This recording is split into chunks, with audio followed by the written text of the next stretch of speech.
Action in Alcoholics Anonymous. How many times did we solve all our problems mentally, but in reality, they multiplied? That is why we were perfectionists, dreamers, and procrastinators. We thought a lot, did very little, and when alcohol itself became a problem, we solved it in our minds every time. We never promised again, but we did little or nothing to achieve it. This is why psychoanalysis is often so dangerous and harmful to certain alcoholics. Most alcoholics have little difficulty analyzing their personalities. They have dissected themselves for years and done little or nothing about what they discovered. And because of this, they have become filled with fears, phobias, and other discomforts. Only action will remove these negative things from the personality. This is why so many who apparently practice the AA program relapse, because they have followed all the steps and eliminated all their problems mentally, but have taken no action to practice the steps or solve their problems. That is why the 12 steps are written in the past tense. They presume action. For example, we admitted, we became convinced, we made an inventory, we humbly asked, we were entirely ready, we made a list, we made direct amends, we continued with our inventory, we sought through prayer. We also note in the 12th step that it says we tried, not necessarily that we succeeded.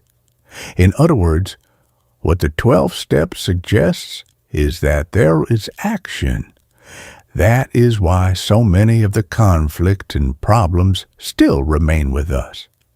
Because a lot of thought has been given to how to get out of them, but there has been no action. It resembles the story of the gentleman who did not show up at his office for a few days. A friend, thinking, "How is he doing?" went to his house and found him sitting, with dark circles under his eyes, in a completely messy room. "What's wrong? Are you sick?" asked the friend. "I'm not sick, I just have problems." "And what have you been doing to solve them?" asked the friend. "I've spent 3 days sitting here thinking about how to get out of all my problems," he replied. "And did you find the way out?" "I'm worse off than I was before." He seemed unaware that the only way to solve a problem is to take action, minimal analysis, maximum action. Ultimately, that's why we now have AA, because Bill took action. Let's now review the 12 steps of the program and see how it works in practice. This first step, we admit our powerlessness over alcohol, that our lives had become unmanageable. Many had followed this step mentally for years, but had never found the action, and therefore continued to drink. To make matters worse, such an admission does not lead to any subsequent action, and therefore only feeds our self-pity and resentment.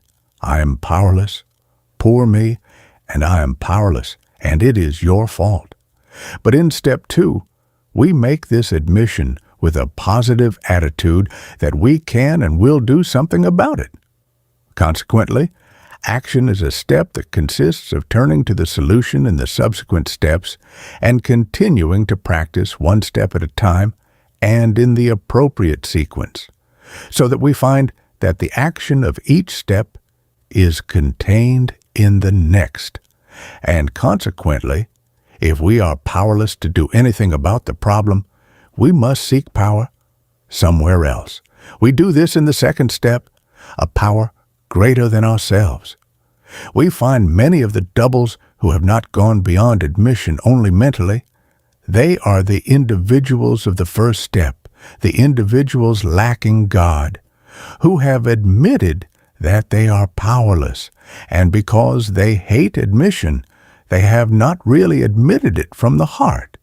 For if they had, only the foolish would hesitate to seek a higher power that will restore their sanity. Perhaps that is why they hesitate. So we admit our powerlessness over alcohol And what are we doing about it? Action demands that we practice the second step. Step 2. We came to believe that a power greater than ourselves could restore us to sanity. And here, too, the step often remains in the mind. There is no action, and faith without action is a dead letter. This need for action on the question of faith clearly explains why the book Alcoholics Anonymous, in the chapter Taking Action, assumes that every new member should carefully study this chapter of the Big Book. No other phrase in the AA program is so vital. No other step toward achieving and maintaining sobriety is so necessary, and no other factor comes into play in our daily lives. For it is from here that all practice of the 12 steps develops, from action, both God's and ours. Failure to act on the second step indicates a weakness of faith. Such hesitation may be present in the early days of each double, but eventually, at the time and in the manner God decides, there must be action. And again, the action of the second step is contained in the third. Here we see how illogical it is for those who only follow steps 1 and 12. The boys and girls who proclaim loudly, "I stay sober only by practicing steps 1 and 12. Perhaps it is true. That is how we stayed sober many times, through sheer willpower. But for how long? And how happy were we, and what happened eventually? That is also the case for practitioners of steps 1 and 2. They must eventually take into account and practice the other steps, because otherwise, as is our sincere conviction, permanent sobriety and happiness are not possible without all the steps. We do not ask anyone to be perfect, but to do the best they can in their own way, because, we repeat, the action of one step is the practice of the next. Let us not forget that the 12th step itself clearly indicates that when we have experienced a spiritual awakening as a result of these steps, it says in the plural, so that once the second step has been practiced, its action takes place in the third. Because if we truly believe in a power greater than ourselves that can restore us to sanity, the logical practice of this faith would be when we practice the third step. Step 3. We made a decision to turn our lives and will over to the care of God as we understood Him. This necessarily implies that we have reached some concrete form of belief in God, as each of us understands Him. As far as AA and maintaining sobriety are concerned, it matters little what our belief is, but it is essential that we act on it, whatever it may be.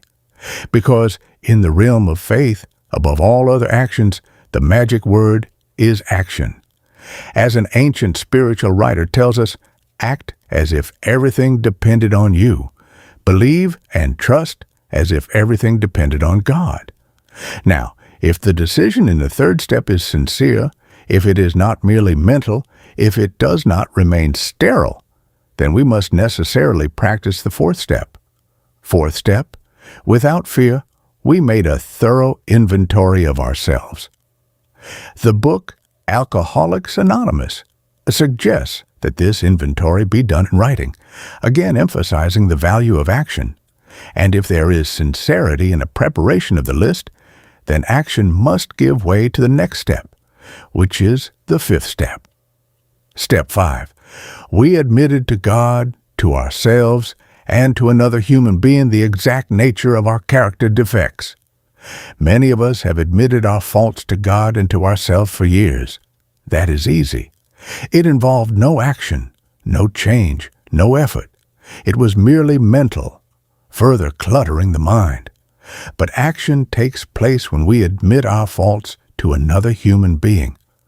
Otherwise, there would be no true mental catharsis, no overcoming, and no liberation. And although some stop at this stage, the fifth step is precisely the most important stage, because It is action. And action is the magic word. And when it comes to attending meetings, we believe this is the number 2 cause of almost all relapses. These doubles are usually very enthusiastic at first, but gradually they begin to miss their meetings and avoid Step 12 visits. They have stopped learning and stopped giving.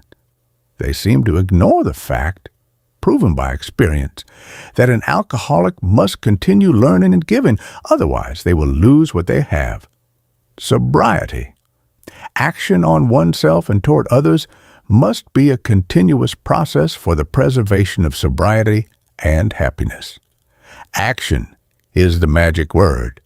Neglect of prayer, among the 3 major causes of relapse, is neglect of dependence on a higher power, neglect of prayer. It is very easy to reach the stage where we feel self-sufficient. Such a state of affairs precedes relapse by many days, sometimes months. A person who has relapsed must accept this fact and realize that in order to achieve lasting sobriety, they must act daily on the knowledge of their own powerlessness, seeking that strength daily in prayer to God. Action is the magic word. The first and most important question a person must ask themselves after relapsing, and after having been given the opportunity to clear their head a little, is, what was I not doing, and what should I have been doing to avoid a relapse? If they figure that out and eliminate the cause, they will not relapse again, as long as they do not neglect another phase of the program that could cause them to relapse. But they must take action, because action is the magic word. Point number 13, action on worry. Worry has been defined by one writer as too much thinking and too little action. The chronically worried person is one who does not realize that the future is determined not so much by projecting tomorrow as by acting today. Whatever the problems may be, we would all avoid many worries and difficulties if we address them through action, asking ourselves, what can I do now to find the solution? And then, if we act now and do now what can be done, all problems will eventually be solved. The present action determines the future, because action is the magic word. Point number 14, action in irascibility or anger. One of the most common causes of alcoholism is irritability, which often causes the alcoholic to become irascible and angry. Even though we realize that much of this stems from a deficient nervous system that has been inherited or damaged by alcoholism, many AA members nevertheless gradually achieve remarkable control over this dependency. But they do not achieve this by talking, wishing, and hoping, but by taking action. Nor does their action consist of foolishly trying to repress themselves only to reach a greater explosion. Anger, like all faults of human nature, is negative, but with even greater care for the other faults of the alcoholic, he must control these two through substitution, practicing the opposite virtue. There is a very popular saying today, we must emphasize the positive. We would like to offer a similar one for controlling emotions and eliminating faults. Take action by practicing the opposite. So, in order to work on controlling our irascible and nervous nature, we must act by practicing the opposite virtue through acts of kindness, docility, and gentleness. St. Francis of Assisi had one of the most irascible characters in history. But through practice and the grace of God, he habitually controlled this tendency and was known as one of the kindest men. He acted on himself consistently and constantly practiced kindness. This action completely preserved his irascible nature. We may not be able to expect such perfection, but action in this regard will take us a long way. Action is the magic word. Point number 15. Action in negative states of mind. Under the heading of negative moods, we will include depression, excessive self-analysis, melancholy, and all those manifestations of our being that make us feel as if we were dragging them around. Every human being is subject to cycles of certain moods. The curves of these cycles can range from the depths of depression to the heights of joy. The duration of these cycles varies from person to person. In alcoholics, these curves, partly due to inherent personality traits and partly as a result of years of excessive drinking, are much more pronounced than in the average person. So when they reach a lower curve, a period of negative mood sets in. Thinking about ourselves at times like these only exacerbates the condition. Action is imperative to prevent further descent into the depths of the drinking mindset. Any type of action is the panacea, and the sooner action is taken when these periods arrive, the more effective it will be. Too many people come up with the idea of holding out as long as possible in these cycles. This only makes them worse. We must bear in mind that the cause of these attacks is largely physical in nature, and therefore physical action is the best preventive measure, because action is the magic word. Point number 16, action on our part. There are two circumstances related to our employment that often cause difficulties for the alcoholic and contribute to the baby. First, the new member is often faced with the problem of finding a job, and many make the mistake of waiting until they find a job that is completely to their liking. As a result, indecision sets in. This indecision flows into the alcoholic's thinking and affects him. Nothing is more devastating than indecision. The total fatigue that follows becomes a magnificent excuse for being a freeloader. And where you can find an alcoholic and a freeloader, it won't be long before he's drinking. To illustrate the exhausting effect that indecision has on our nervous system, there is a story about a man who went to work sorting tomatoes. His job was to place the good tomatoes in one basket and the bad ones in another. He worked for several days and then suddenly quit his job. A friend asked him why he had left. "Well," he replied, "I just couldn't stand it. The work was too much for me." "What do you mean, the work is too much for you?" exclaimed his friend. "Surely it's not hard work to put some tomatoes in one basket and others in another." "But it wasn't the putting them in that was hard. It was those damn decisions that overwhelmed me." Indecision is overwhelming for any alcoholic. It's poison. So in this case, too, one thing must be done to get your job. Get it. Take action.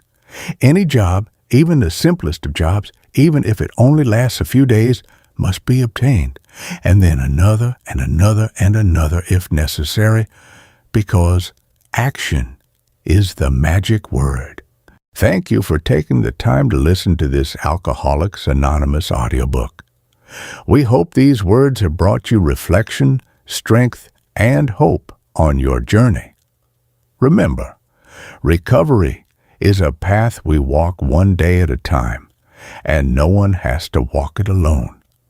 If this audiobook meant something to you, please support the channel by subscribing so you can receive more content like this. Don't forget to give this video a like and share it with someone who might need to hear this message today. Your support helps carry this message of hope to others who are still suffering. Thank you for listening, and keep coming back.